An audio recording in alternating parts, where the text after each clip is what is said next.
our MOOC4EU European Union series. Today we are going to talk about advocacy methods towards the European Union with our Belgian partners. So follow me to Brussels, one of the capitals of the European Union institutions. Here we are in Brussels. And we will first hear the voice of MOOC4EU, the financial director of the social movement MOC, Movement for Create KTM. So Fatih, tell us, did you know that civil society can advocate to the European Union institutions to defend its rights? Yeah. Personally, I'm inside because our organization MOC, it's the spokesperson of some organization. One of them, it's the first trade union in Belgium, CECEPAA. So we try to defend the people with campaigns. Thank you, Fatih. So let's see if you can get some more information about it.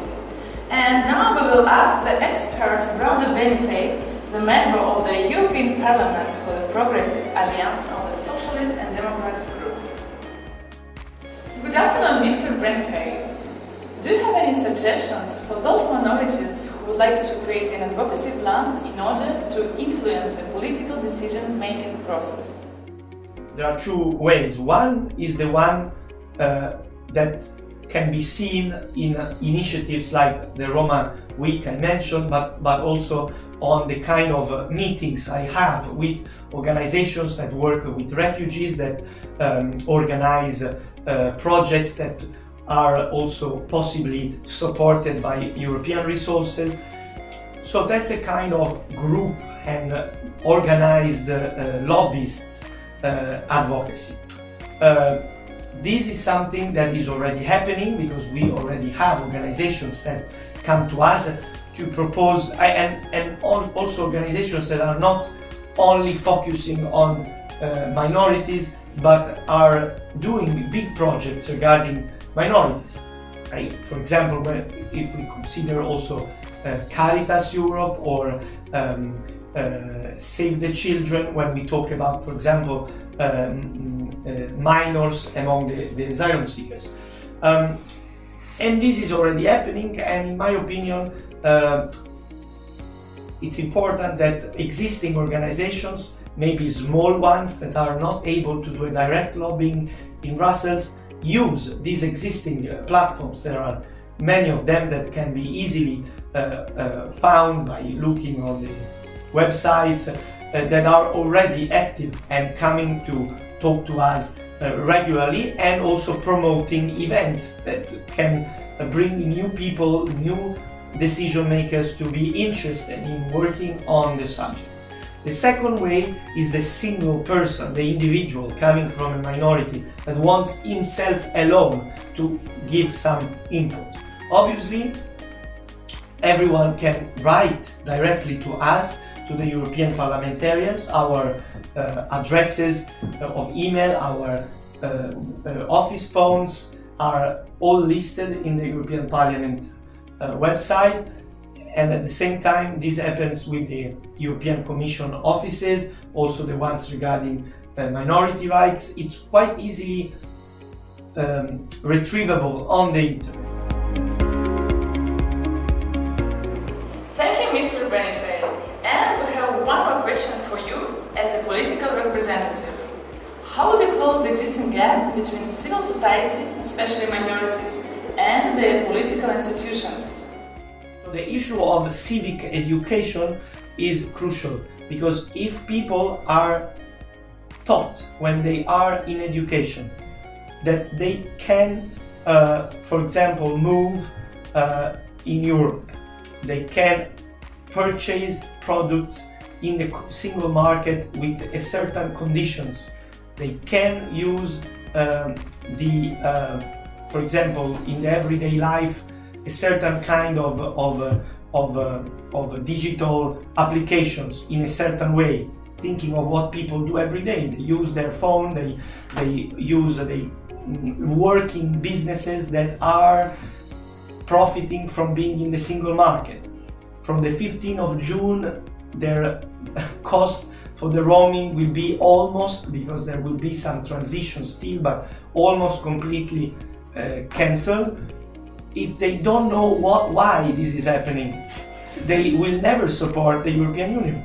They need to understand, also to criticize in an informed way the European institutions, that this is happening because there are issues that, you like it or not, they are not possibly solved without cooperation between different states.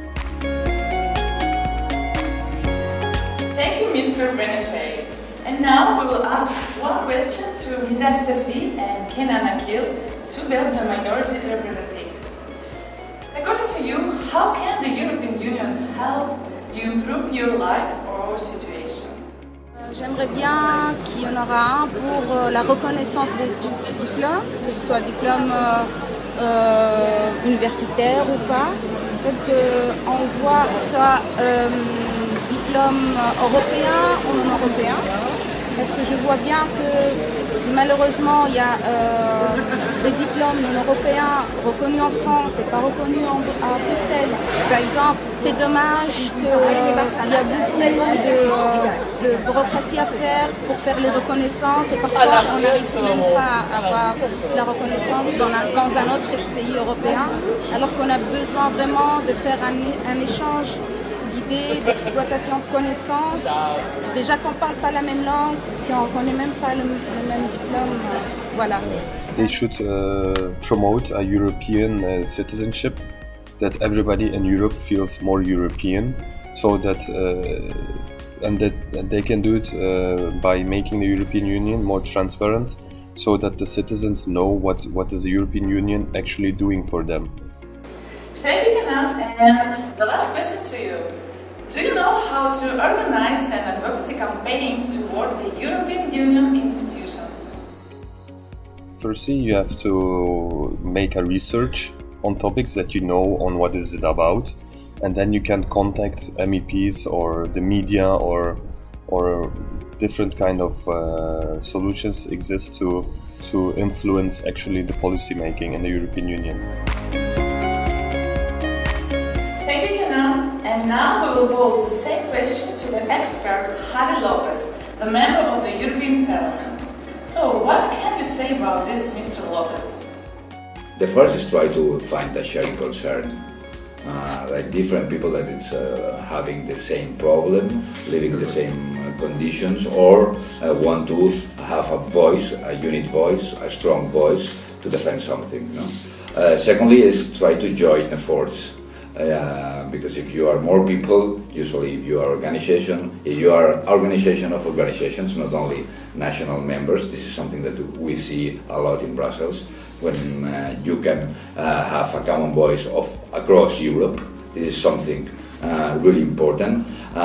Third, I will say, try to have a concrete measures that you want, not only like principles, like something that you want to change, that deserves be changed.